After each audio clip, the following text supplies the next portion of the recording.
Douglas, why don't you take immigration?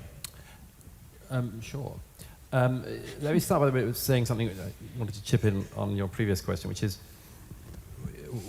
some of the reasons why it's hard. And let me start with this one. It's 18 years since I wrote my first book, and something in my own professional life, I'm not that old, but something in my own professional life has very fundamentally changed in that time.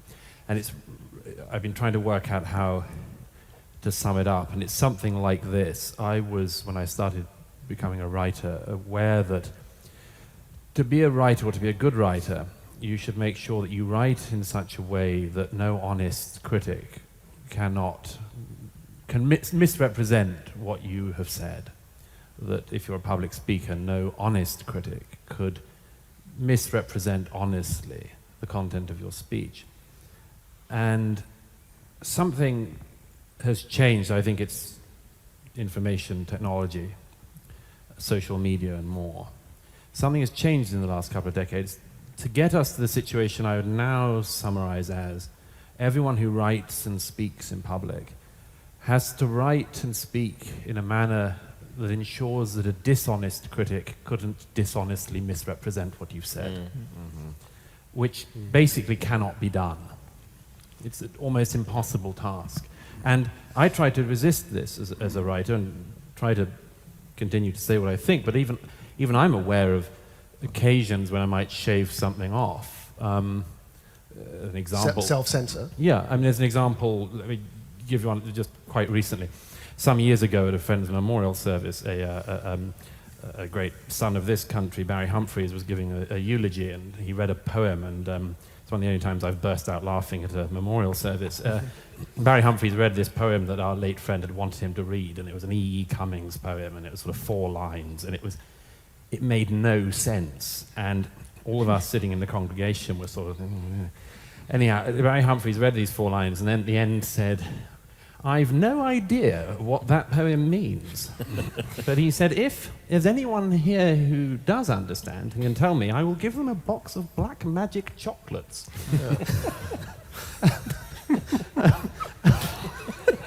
None of us had heard of black magic chocolates for years. They're still around. Anyhow, with some friends, it became a sort of thing. We often used to joke, whoever's late to dinner has to give everyone else a box of black magic chocolates or whatever. Anyhow. By the way, to our American audience, Barry Humphries was the man behind Dame Edna, which is probably what they would know. He's bafflingly unfamous in the States. Well, it's their fault for being ignorant about that. So there you have Douglas Murray's wit, basically giving the American public a velvet glove, because they don't know who they were talking about. Anyways, let's continue.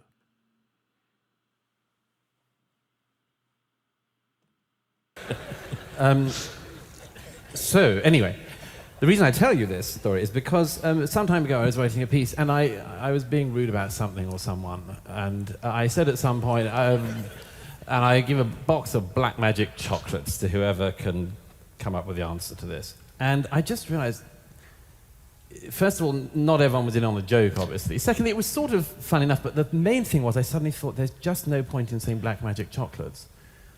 I just should change it to like Roses or Quality Street or something. And I told this to a black friend of mine who was like, "You did what?" And I was just like, well, I just thought like somebody might think, why would he choose black magic chocolates? There's something sinister about that. It's and I just thought, why risk any hassle? So I just threw in Quality Street or something. Anyhow, the point is that you can't really do that. You can't write in order that some absolute maniac won't dishonestly accuse you of something you're not guilty of. So if I feel that, I know that a lot of other people do. The other thing is that... that is so true. When he's talking about being a good writer or a great writer, just think of this, folks.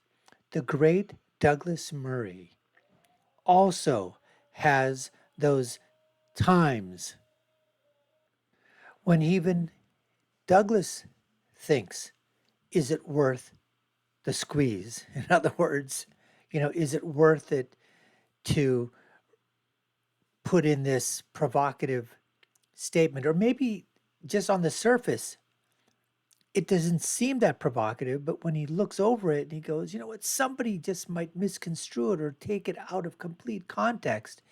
And in terms of, like you said, it's call it like sinister. Is there some meaning behind it when it was just meant to be a joke? So even the great writers, the great scholars, the great debaters, the great speakers, even now they're thinking about how should we temper maybe some of our remarks. And that's a question that each individual has got to basically come to their own conclusion on, as to how far are they willing to go? What are they willing to take back in terms of the arrows, the slings and the arrows, and you know, all the stuff that comes with it. That's what happens on Twitter, right? Put your characters in, put inside there. Next thing you know, you're in a Twitter war with somebody, and all of a sudden it's the mob mentality on Twitter. Now, the question is, are you willing to go and, fight that battle on Twitter, fight that battle on social media, and take everything that's coming to you and give it back just the same? It's each individual has got to make his own. Anyways, let's continue with Douglas Murray. But before we do, you're watching the Dr. Nasir Shaikh Show.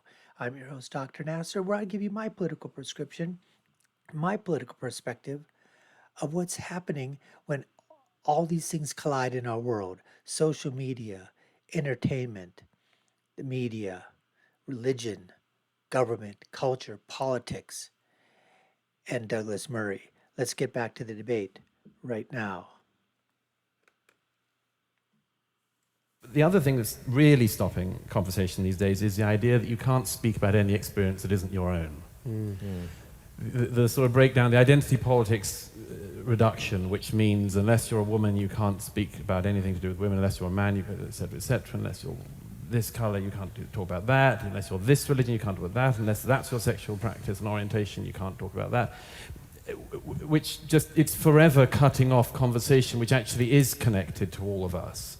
We're not these weird subsections. We're also a society. We're also communities beyond that kind of breakdown. And this is making almost all discussion very difficult. And it comes back to what Majid just said, which is the cost of entry is being made too high for most people. That's my general view.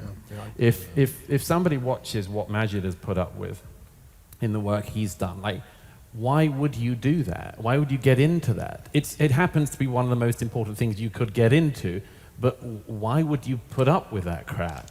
You could go off and do something else. And this is one of the great successes of the people who've pushed back against Majid, who've pushed back on all of us in some way. And just one other thing, which is worth throwing out there, which is what I call the YouTube-isation of discussion. And the YouTube-isation of discussion goes something along these lines. It happens to me sometimes, by the way. I'm sometimes on YouTube and I'll be looking for the latest clip of Eric Weinstein or Stein. Oh my God, I just Steined you, yeah. Forever Stein. Eric, I'll be looking up on YouTube. And sometimes there's something that will come up and it'll be like 10 times Douglas Murray annihilated someone or something. Or watch Douglas Murray destroy this person. And I sometimes go, oh, I wonder what I did then. and I click, and I don't do this often, by the way. It's only like most days. No, but I click sometimes, and I go, oh, well, that's just what we used to call a discussion. Yep. But it's presented in that way, and very rarely do you actually annihilate someone on television. But the problem about this is it seeps into the general discourse, and I notice people now do this in television studios. They go on in order to have the YouTube excerpt of it announced as X destroys Y utterly and makes him cry. And most discussion isn't like that. But in your case, it really is. Oh, well. Well, sometimes, yeah, okay. Anyhow, but that makes it very difficult as well, because people, as somebody said, are auditioning for another medium. Just talking of auditions, So just to add my little bit, Douglas was talking about basically like that intersectionality where you can't talk on a subject if you aren't that subject yourself. You want to talk about women, got to be a woman. But then again, nobody can define what a woman is. So how do you talk about it? If you want to talk about gender issues, you got to be that gender. A lot of times they'll say, well, what's your degree? Do you have a PhD in that subject? Do you teach that subject? How do you know? Are you a doctor? If you're not a doctor, you can't talk about abortions. You can't talk about, you know, anything else dealing with a medical question because you're not a doctor.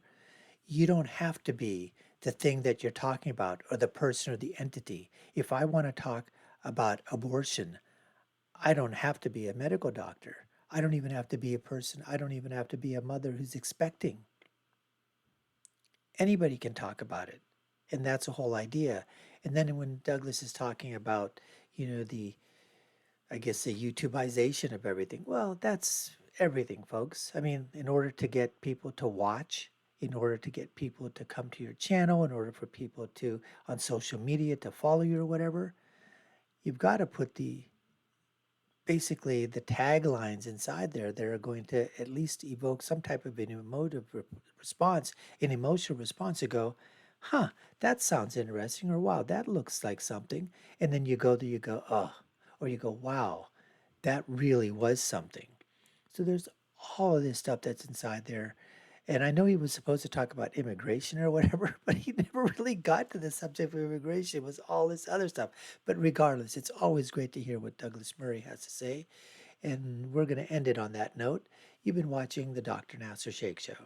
I've been your host. My name is Dr. Nasir. If you haven't done so already and we've earned your subscription, we'd love for you to subscribe to the channel. You know what to do. Like, share, and follow us. Check out our other video links here and here. I'll leave you with my final thought as always, which is, when you're right, you're right, and when you're left, you're wrong. Until next time, folks, take care and stay safe.